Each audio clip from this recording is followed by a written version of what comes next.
அந்த மாதிரி இருக்கும். அதே மாதிரி இன்னொன்று ரெட்ரோ பார்த்துட்டு எங்களோட சர்க்கிளில், அதாவது இவனுக்கு தெரியாது, எங்களோட சர்க்கிளில் பேசுகிறப்போ சூர்யாவுக்கு வந்து ஒரு பியர்டு ஒன்று வச்சுருப்பாங்க. அதில் வந்துட்டு ஏன்டா இப்படிலாம் பண்ணி வச்சுருக்கீங்க, பட்ஜெட் எதுவும் பிரச்சனையா, அந்த மாதிரிலாம் தோணுச்சு. ரொம்ப ஃபேக்கா, ரொம்ப அவர் ஜெயிலில் இருக்காரு, ஜெயிலில் அவர் கஷ்டப்படுறாருன்னு காட்டணும்னு சொல்லி ஒட்டுதடிலாம் வச்சு, அதுவும் இது முக்கியமாக அந்த கண்ணாடி பூவே சாங்கு, அது ஒரு மாதிரி சூப்பராக இருக்கும். நீங்கள் நார்மலாக ஹெட்செட் சும்மா கேட்டிங்கன்னா வெறித்தனமாக இருக்கும் அந்த சாங். ஆனால் படத்தில் பிளேஸ்மெண்ட்டாக அந்த சாங் செட் ஆச்சா, அந்த சாங்கை விடுங்க, நீங்கள் விஷுவல்ஸ் பார்க்காம கண்ணை மூணா கூட அந்த பாட்டு அவ்வளோ நல்லா இருக்கும். ஆனால் விஷுவல்ஸோட பார்த்தீங்கன்னா அந்த பாட்டு உங்களுக்கு சுத்தமாக பிடிக்கல அப்படி இருந்துச்சு. எனக்கு ரொம்ப செட்டே ஆகல அந்த பாட்டுக்கு. அந்த இது அந்த எதற்காக மறுபடி பாட்டெல்லாம் டீசரில் பார்க்கும்போது இம்பாக்ட் சொன்னல, ஆடியோவாகவே எல்லா பாட்டுமே கேட்கும் போது சூப்பராக இருந்துச்சு. ஆனால் படத்தில் வரும்போது எதுவுமே கனெக்டே ஆகலை எனக்கு. கண்ணாடி போய் பாட்டு நல்லா இருக்கு, படத்துல வந்து அந்த இப்ப அஞ்சலா பாட்டு நம்ம கேட்கும் போது நமக்கு ஏன் இதுவா இருந்துச்சுன்னா, மேக்னா யாருன்னு தெரியும், அவன் இறந்துட்டா அவன் என்ன ஃபீல் பண்றான்றத நம்மளால ஃபீல் பண்ண முடியும்.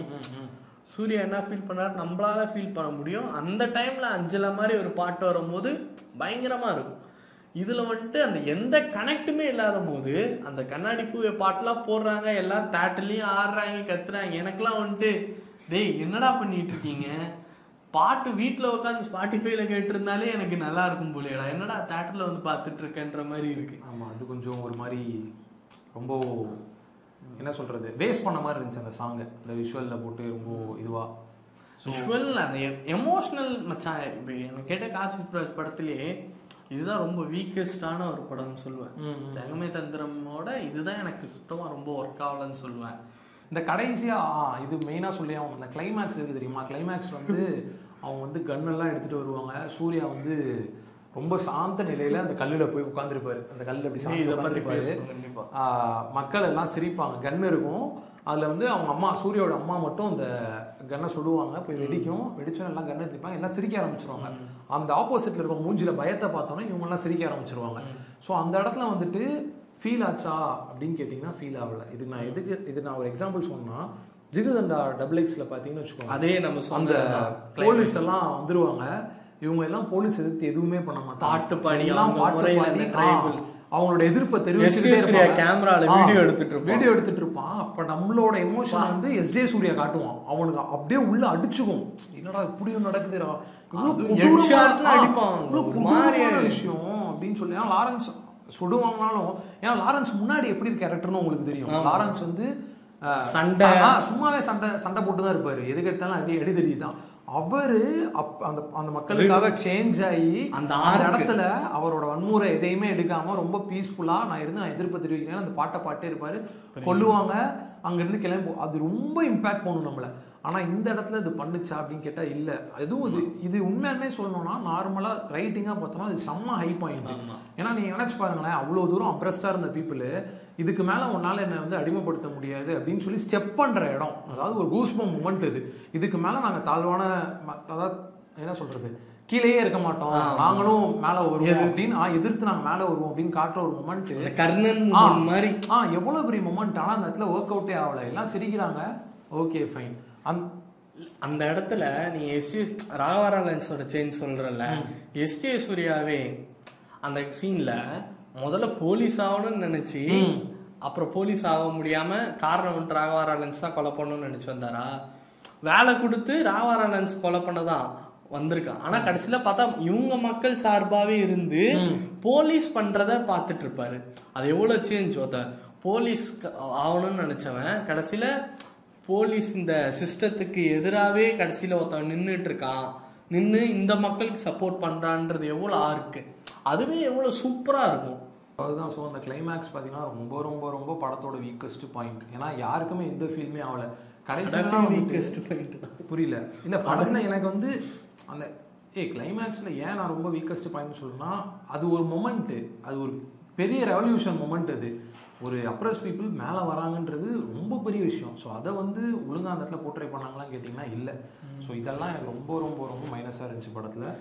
என்னன்னா மற்ற கேரக்டர்ஸ், நாசர் கேரக்டரு, அந்த மெயின் வில்ல கேரக்டரு, பூஜா கேரக்டரு எனக்கெல்லாம் எதுவுமே இல்லை. பூஜா இதுக்கு முதல்ல இல்லை, எதுவுமே இல்லை ஆக்சுவலாக.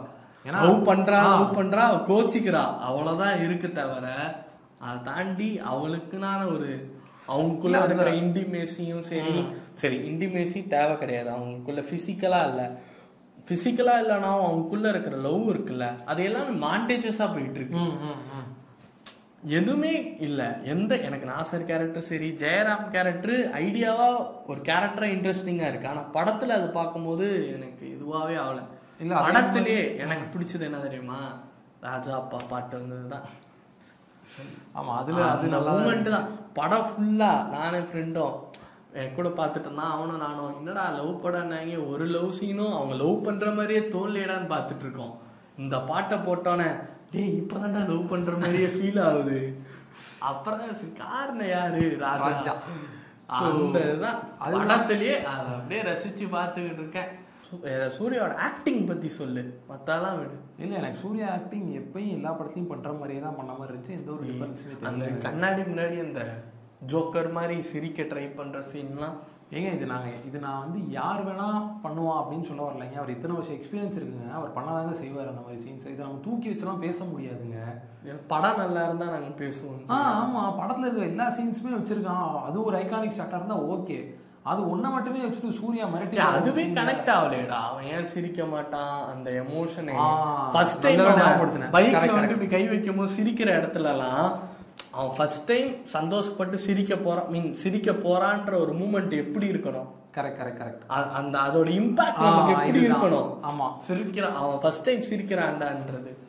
ஏன்னா நீ சொன்ன கிளைமேக்ஸ்ல சொன்ன பாயிண்ட் தான். ஆக்சுவலா அந்த மக்கள் சிரிக்கும் போது எப்படி உனக்கு இதுவா ஆகலையோ, இது சூர்யா சிரிக்கும் போதும் உனக்கு எதுவுமே ஃபீல் ஆகும். அதான் இதுக்கு வந்துட்டு நம்ம வந்துட்டு ஒரு திரும்ப ஜிகிர்தண்டாவுக்கு போவோம். அங்க ஒரு பாயிண்ட் இருக்கும். அசால் சேதுவா இல்ல அசால் சேது விட்டுறலாம். அசால் சேதுனா அம்மா கேரக்டர் ஒன்று, அதான் பேசாத அவங்க அம்மா கூப்பிட்டோன்னே பேசவே மாட்டாங்க. அந்த இடத்துல வந்துட்டு அது சிம்பிள் ஷாட்டா தான் இருக்கும். எங்க அம்மா இங்கே அதெல்லாம் கூட பேசாது அப்படின்னு ஒரு ஒரு இது சொல்லி முடிஞ்சிடும், அவ்வளவுதான். அந்த படம் ரிலீஸ் ஆகி அத்தனை பேர் இது பண்றப்ப டிவியில பாக்குறப்போ அவங்க அம்மா வந்துட்டு சேது தண்ணி எடுத்துக்கூட அப்படின்வாங்க. அது வந்து உண்மையுமே எமோஷனல் நம்மளுக்கே பிரேக் ஆகும். என்னன்னா இப்படி ஒரு விஷயம் நடந்திருக்கு, சரியான மொமெண்ட்ரா அது அப்படின்னு நம்மளுக்கு தோணும். ஏன்னா அவ்வளவு தூரம் படத்துல ஹோல்ட் பண்ணி வச்சிருக்க ஒரு மொமெண்ட் அந்த இடத்துல பிரேக் பண்ணுவான். அது ஒரு நம்மளுக்கு உண்மையில ஜஸ்டிஸ் பண்ற மாதிரி இருக்கும், கரெக்டான பிரேக்கிங் பாயிண்டா இருக்கும். ஆனா இந்த இடத்துல சூர்யா ஸ்டார்டிங்ல இருந்து எப்படி காட்டிருப்பாங்கன்னா அவன் சிரிக்கவே மாட்டான். அவன் முயற்சி பண்றான், ஆனா அவனுக்கு சிரிப்பு வர மாட்டேங்குது. ஏன்னா ஒரு சீன் இருக்கும், அதுல ஃபன்னியா காட்டியிருப்பாங்க. இந்த மாதிரி வந்துட்டு வீடே உட்காந்து சிரிச்சு படம் பார்த்துட்டு இருப்பாங்க. அவங்க அம்மா சொல்லுவாங்க சிரிடா அப்படின்வாங்க. எனக்கு தான் சிரிப்பு வரலையே அப்படின்னு டாக்டர்கிட்ட கூப்பிட்டு போவாங்க. சிரிக்க ஜோக்கே வேற சொல்ல தெரியாது, எதுவுமே பண்ண தெரியாது அவனுக்கு. இப்படி இருக்க ஒருத்தன் சரிங்க பூஜா இதே லவ் பண்ண ஆரம்பிக்கிறான். அதான் லவ் ஸ்டார்ட் ஆகும். அந்த இடத்துல சிரிக்க மாட்டான். அந்த இடத்துல சிரிக்க மாட்டான். எந்த இடத்துலயுமே சிரிக்க மாட்டான். இன்டர்வல் பிளாக்குக்கு ஒரு ஹைப் கொடுக்கணும் அப்படின்னு சிரிக்க வச்ச மாதிரி அந்த பாயிண்ட உடைச்ச ஜஸ்டிபிகேஷனாவே இல்ல. ஏன்னா ரொம்ப வித்தியாசமா இருந்துச்சுல. அவங்க நான் என்ன சொன்னா சூர்யா சிரிக்க மாட்டான்றது புதுசா இருந்துச்சு. அந்த சிரிக்கிற மூமெண்ட் பழசா இருந்துச்சு. அதான் இப்போ சூர்யா சிரிக்க போறான் அப்படின்னா அந்த இடத்துல என்ன நடக்க போகுது. ஏன்னா அவனோட அவ்வளோ தூரம் வச்சுருந்து அந்த பாயிண்ட் பிரேக் பண்ண போறான் அப்படின்னா அந்த இடம் எப்படி இருக்க போகுது அப்படின்னு யோசிக்கிறப்போ சிம்பிளா முடிச்சிட்டாரு. தோள்பேட்டில கை வச்சு சிரிச்சிட்டாப்லைங்க. அது திரும்ப சேண்டா காட்டுறேன். அது எனக்கு ரொம்ப பழசு அந்த சீக்வன்ஸே. இது சின்ன பிள்ளை கூட நம்பாதேப்பா அந்த மாதிரி. நீ ஜிகர்தண்டான்னு சொல்லும் போது எனக்கு மைண்ட்ல வந்தது என்னன்னா அந்த சிரிக்கிற மூமெண்ட் பார்க்கும்போது எனக்கு படம் முடிச்சு நான் யோசிச்சுட்டு இருந்தேன் என்னாச்சு படம் கார்த்திக் சுப்ராஜுக்குன்னு யோசிச்சுட்டு இருக்கும்போது ஜிகிர்தண்டால அவன் சிரிச்சானாலதான் அவன் ரவுடி, சிரிச்சானாலதான் அந்த அடிதடி அதுல இருந்தெல்லாம் ஆரம்பிப்பான். சின்ன பையன் அந்த டிராமால அவனை பார்த்து சிரிச்சிருவாங்க, அடிச்சிருவான். அதுல இருந்தா அவனோட இதுவே மாறும். அவன் அந்த ரவுடி சாங் இதெல்லாம் மாறுவான். அது எங்க நடக்கும்னா ஒரு டிராமால அவனை பார்த்து சிரிச்ச மூமெண்ட் அப்படியே செகண்ட் ஹாஃப்ல பார்க்கும்போது தியேட்டர்ல அவன் படம் நடிச்சிருக்கான். அதை பார்த்து மக்கள் சிரிக்கிறாங்க, அதனால கொலை பண்ணணும்னு சொல்லி சுத்திட்டு இருப்பான். ஆனா கடைசியா அந்த அவங்க அம்மா தண்ணி கேட்டோன்னே இவன் கொன்னவனோட ஒரு பொண்ணுன்ட்டு அவங்கிட்ட ஆட்டோ அந்த முடிச்சுட்டு தியேட்டருக்குள்ள போகும்போது அதே தியேட்டர் எப்படி அந்த டிராமா மாதிரியோ இந்த இடத்துல தியேட்டர்ல மக்கள்லாம் அவனை பார்த்து சிரிக்கும் போது அவன் போயிட்டு தியேட்டர்ல அந்த கண்ணை மூடி ஃபீல் பண்ணும் போதான அந்த பாட்டு போடுவாங்க, அந்த மியூசிக்கு.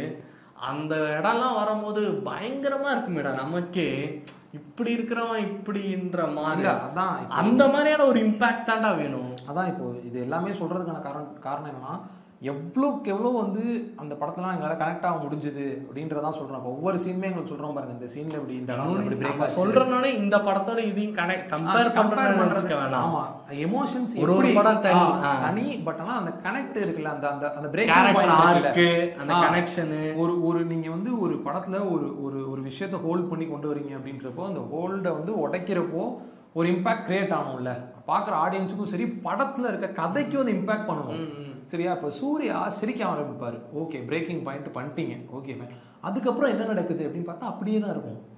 இப்போது நாங்கள் குட் பேட் அக்லிக்கு சொல்லியிருப்போம், அந்த குட்டு பேடு அக்லின்னு எதுக்கு போட்டிங்க, அந்த செகண்ட்ஸை வேஸ்ட் பண்ணாமல் இருந்துக்கலாமே. அதே மாதிரி தான் எதுக்கு சூர்யா சிரிச்சாரு அங்கே? சூர்யா சிரிச்சதுக்கப்புறம் என்ன ஒரு சேஞ்ச் வந்துச்சு? ஒரு சேஞ்சுமே இல்லையே.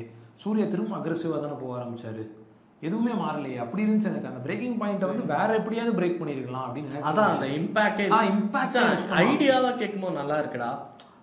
பாரின்றவன் சின்ன வயசுல சிரிக்கல, ஏன்னா அது டிராமா, அவங்க ஊர் மக்களே அங்க சிரிக்காம இருக்காங்க, அந்த டிராமா. ஸோ அந்த டிராமாவை தேடி இந்த ஊருக்கு போனனாலதான் கடைசியா அவனோட டிராமாலாம் சரியாகி அவனும் மாறுறான்றது கதை. இது ஐடியாவா கேட்க நல்லா இருக்கு. ஆனா அந்த ப்ரெசன்டேஷனாவோ அது படமா பார்க்கும் போது அது எந்த அளவுக்கு கனெக்ட் ஆச்சு? இல்லை, அதுதான் கேட்குறேன். இப்போ என்கிட்ட கேட்டான், அந்த மாதிரி சூர்யா வந்து ஒரு சீன் பண்ணியிருந்தாரு, மிரர் முன்னாடி சிரிக்க ட்ரை பண்ணுவார், சிரிக்கவே மாட்டார். அந்த இடம் எப்படி இருந்துச்சு, அவரால் சிரிக்க முடியலன்றதை காட்டான். அதோட பிரேக்கிங் பாயிண்ட் எப்படி இருக்குன்னு பாருங்க.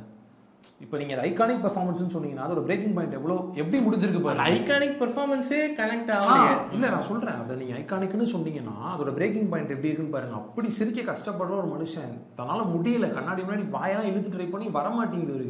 அப்படி இருக்க மனுஷன் தோள்பட்டில் கை போட்டுன்னு சிரிச்சிட்டாரு. ஸோ இப்போ என்ன பண்ணியிருக்காங்க, பூஜாக்கு முன்னாடியே ஒரு லவ் பண்ணுற இப்படி பிடிச்சிருக்கணுமா, கட்டி அவரை சிரிச்சிருப்பாங்க. சனாவோட மியூசிக் எல்லாமே சூப்பராக இருந்துச்சு, படத்தோட அது கனெக்ட் ஆகிருந்துச்சு அப்படின்னா இன்னும் எங்கேயோ போயிருக்கும். ஆமாம், அதே தான் எனக்கும். அந்த மெயினாக எல்லாத்த பற்றி பேச வேணாம், அந்த மெயினாக அந்த மறுபடியும் பாட்டு, அந்த வயலின் மியூசிக் இருக்குல்ல, டீசரை பார்த்துட்டு அத்தனை வாட்டி பார்த்துட்டே இருந்தேன் மச்சான், போட்டு பார்த்துட்டே இருந்தேன். படத்தில் வந்து அந்த ஒரு அதுக்காக வெயிட் பண்ணிட்டு போயிட்டுருக்கேன். அந்த இடம் பிளேஸ்மெண்ட்லாம் வருது, என்னடா படம் பண்ணிக்கிட்டு இருக்கீங்க, என்னடா நடந்துக்கிட்டு இருக்குன்ற மாதிரி பார்த்துட்டு இருக்கேன். அந்த மியூசிக்கே என்ஜாய் பண்ணல, அந்த இதையும் என்ஜாய் பண்ணல. பெஸ்ட் சனாவோட ஒர்க் மியூசிக் நல்லா இருந்துச்சு, ஸ்பாட்டிஃபைல போட்டு நல்லா கேட்கலாம். இல்லை, அதே மாதிரி நிறைய வேரியேஷன் இருந்துச்சு பாட்டில், அதெல்லாம் நல்லா இருந்துச்சு. இன்னும் சைட் பி இன்னும் ரிலீஸ் ஆகல, சைடே ரிலீஸ் ஆயிருக்கு, சைட் பி வெயிட் பண்ணிட்டு இருக்கேன் ஆல்பம்காக. அதுதான் மியூசிக், கேமராலாம் டெக்னிக்கலா நல்லாவே. எனக்கு ஆர்ட் டிபார்ட்மெண்ட்ல ரொம்ப ஃபேக்கா இருந்துச்சு. ஆமா, அது வேணா நான் சொல்லிட்டேன், ரொம்ப பிளாஸ்டிக்கா இருந்துச்சு. எனக்கு அந்த சூர்யா தாடி இந்த மாதிரி விஷயங்கள் தான் ரொம்ப பிரச்சனையா இருந்துச்சு. அப்புறம் அந்த ஐலாண்டுல சில சீன்ஸாவே நீ சொன்ன மாதிரி பிளாஸ்டிக்கா தான் இருந்துச்சு. எனக்கு ஐலாண்டே ஒரு மாதிரி ஃபேக்கா இருந்துச்சு.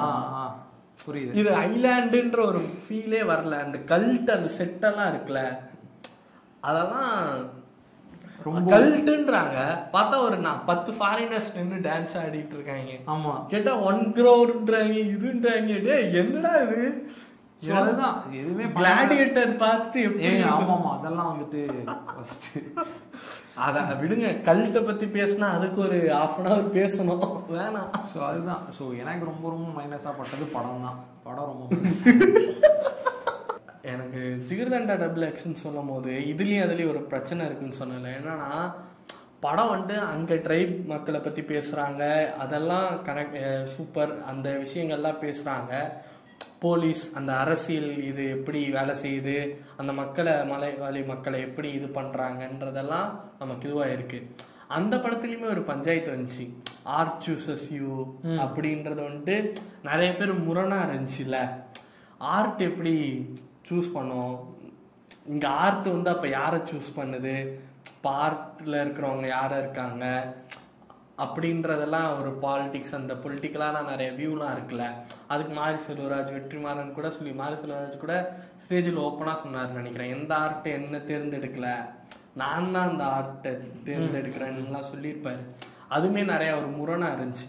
அதே மாதிரி தான் இந்த படத்துலையும் பூஜா வந்து புத்தரை ஃபாலோ பண்ணுறாரு, தம்மம்ன்றாங்க, இந்த பக்கம் கிருஷ்ணர், இந்த அவதாரம் இதுன்றாங்க. இதையும் மெர்ஜ் பண்ணி ஒன்று நடக்குதுல்ல, அதுவும் மிகப்பெரிய ஒரு முரணான ஒரு விஷயம்தான். இந்த படத்தை பற்றி மற்ற எல்லாத்த பற்றி எல்லாரும் பேசினாங்க, இந்த விஷயத்தை பற்றி யாருமே அவ்வளோ பேசலையோன்னு தோணுது. புரியுதுல்ல? புரியுது. இதுவுமே ஒரு முரணாக தான் எனக்கு பட்டுச்சு. ஸோ வந்துட்டு இந்த படத்தில் எங்களுக்கு தோணுன பாயிண்ட்ஸ் இதுதான். ஸோ நிறைய பேருக்கு பிடிச்சிருக்கலாம், நாங்கள் சொன்ன விஷயம் பிடிக்காமல் இருக்கலாம். பட் பொறுமையாக நீங்கள் இந்த படத்தை பாருங்கள், பார்த்துட்டு உங்களுக்குலாம் என்ன பாயிண்ட்ஸ் தோணுது, இல்லை நீங்கள் சொன்னது தப்பு, இந்த இடத்துல அவர் இதுக்காக தான் பண்ணியிருக்காரு அப்படின்னா என்லைட்டஸ் என்னை வந்து கமெண்ட்டில் போடுங்க, இதனால தான் நடந்திருக்கு அப்படின்னு சொல்லிட்டு. அடுத்து வந்து இன்னொரு விஷயம் ஆட் ஆனுங்கன்னா, நாங்கள் இனிமேல் அண்டர் ரேட்டட் ஃபிலிம்ஸ் பற்றிலாம் பேசலான் இருக்கோம். ஸோ உங்களுக்கு இதான் அண்டர் ரேட்டட் ஃபிலிம் ப்ரோ, இந்த படம் சூப்பராக இருக்கு ப்ரோ, நான் நிறைய பேர் ரெகனைஸே பண்ணல ப்ரோ அப்படின்னு ஏதோ படம் இருந்தால் கமெண்ட்டில் சொல்லுங்கள். அந்த படம் எப்படி இருந்துச்சு, எப்படி மேக்கிங் எப்படி இருக்குது, ஸ்கிரிப்ட் எப்படி இருக்குது, எல்லாத்தையும் பற்றியும் தெளிவாக ஒரு டிஸ்கஷன் போடுறோம். ஸோ இந்த வீடியோ உங்கள் எல்லாருக்கும் ரொம்ப பிடிச்சிருந்துச்சுன்னா லைக் பண்ணுங்கள், ஷேர் பண்ணுங்கள், சப்ஸ்கிரைப் பண்ணுங்கள். முக்கியமாக இந்த பெல் ஐக்கானை தட்டி விட்டுருங்க, அப்போ தான் நாங்கள் போடுற வீடியோ உங்களை வந்து சேரும்.